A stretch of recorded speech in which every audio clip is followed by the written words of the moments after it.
бо мақсади иҷрои қарори ҳукумати ҷумҳурии Тоҷикистон аз 27 марти соли 2021 дар бораи ташкили истироҳати тобистонаи кӯдакон ва наврасон дар соли 2021 ва фароҳам овардани шароити мусоид дар давраи истироҳати тобистона барои беҳтошти саломатии хонандагони муассисаҳои таълимии шаҳри Душанбе ки аз бюҷети шаҳри Душанбе ва ноҳияҳои он маблағгузорӣ мешаванд ва ҷалби онҳо ба сайёҳои солимгардонӣ, тарбия ва тандурустиву завқи зебоипарастӣ, қарори раиси шаҳри Душанбе дар бораи ташкили истироҳати тобистонаи кӯдакон ва наврасони шаҳри Душанбе дар соли 2021 ба имзо расидааст. Дар асоси ин қарор нақшаи чорабиниҳои мақомоти иҷроияи ҳокимияти давлатии шаҳри Душанбе оид ба омодагӣ ва ташкили истироҳати тобистонаи кӯдакон ва наврасони шаҳри Душанбе тасдиқ гардидааст. Дар ин замина имрӯз дар баробари наврасони ноҳияҳои дигари шаҳр, таълимгирандагони муассисаҳои таҳсилоти миёнаи умумии ноҳияи Фирдавсӣ ҳам ба истироҳат фиристода шуданд.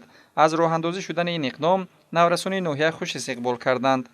امروز ما خرسندیم که به استراحتگاه آرزو میرویم. در آنجا من دوستای نو از دیگر مکتب‌ها پیدا میکنم. با طبیعت وطنمان از طبیعت وطنمان تاجیکستان بسیارتر با خبر میشویم. مورد ذکر است که امسال نیز خوانندگان در چهاربست با فراغت و سالمگردانی فرا گرفته میشوند. امروز از ناحیه فردوسی 200 نفر به دور سالمگردانی فرستاده شدند که از این 180 نفر خوانندگان فعال مؤسسه‌های تعلیمی بوده، 20 نفر تربیتگیرندگان مکتب اینترنت رقم 1 شهر دوشنبه میباشند. از ناحیه فردوسی کودکان نورسان دور فراغت خود را در استراحتگاه بیرون‌ازشهری آرزو سپری می‌نمایند که تابع شعبه معرفی ناحیه میباشد. در این استراحتگاه برای نورسان شرایط سازگار فراهم بوده. قبل از آغاز بسته اول کارهای آمادگی در آن انجام داده شده است. امسال در این استراحتگاه کودکان و نورسان در 4 بست با فراغت و سالمگردانی جلب کرده می شوند. گفته می شود که تشکیل استراحت و فراغت برای کودکان و نورسان مهم بوده. آن برای تشکل جهانبینی آنها و بلند برداشتن حس وطن دوستی و طبیعت دوستیشان مساعدت می نماید. همین است که مسئول از جانب مقامات اجرایی حکومت دولتی شهر دوشنبه به این مسئله توجه خاص ظاهر کرده می شود و آن در سطح ضروری تشکیل راه اندازی می گردد. شروع از امروز 25 میلیون در استراحتگاه‌های بیرون از شهری آرزوی ناحیه فردوسی، شرارای ناحیه اسماعیل سامانی، گلخانی ناحیه سینا و عظیم‌چورود ناحیه شامنصوری پایتخت بسته یکم استراحت تابستانی کودکان و نورسان مؤسسه‌های تعلیمی شهر دوشنبه آغاز گردید که تا 6 ایول سال 2021 ادامه می‌یابد. در بسته یکم در استراحتگاه‌های بیرون از شهری آرزو، شراره، گلخان و عظیم‌چورود 948 نفر از جمله 750 نفر خوانندگان مؤسسه‌های تعلیمی، 118 نفر هیئت آموزگاری و کارمندان تکنیکی و 80 نفر تربیتگیرندگان مکتب اینترنتی رقم برای کودکان یتیم و بی‌پرستار شهر دوشنبه فرا گرفته شدند.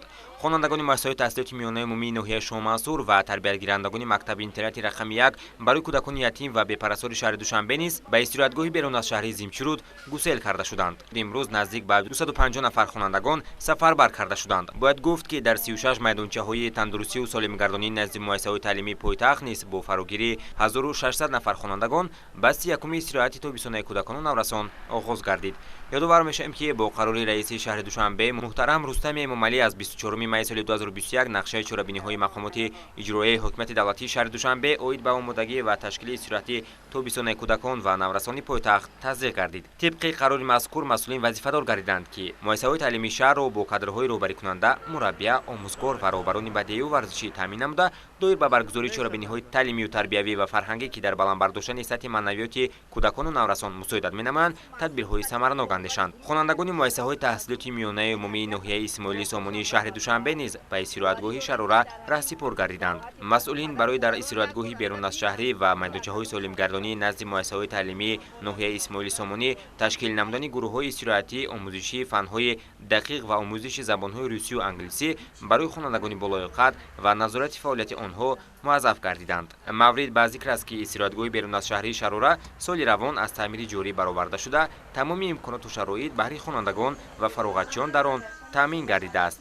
جای تاکید است که ریاست تندرستی شهر دوشنبه و مرکز نظارت دولتی سانیتاری و اپیدمیولوژی شهر دوشنبه وظیفه‌دار گردیدند که استراحتگاه‌های بیرون از شهری و میدانچه‌های تندرستی و سالمگردانی نزد مؤسسه‌های تعلیمی شهر دوشنبه و ناحیه‌های آن را با دوروری و متخصصان تامین نموده برای حفظ سلامتی کودکان و نورسان مساعدت می‌نمایند. همزمان تازگی و به طلبات سانیتاری و اپیدمیولوژی جوابگو بودن آشخانه، جای خواب و دیگر انشاءات ضروری استراحتگاه‌ها را زیر نظارت قطعی قرار دادند.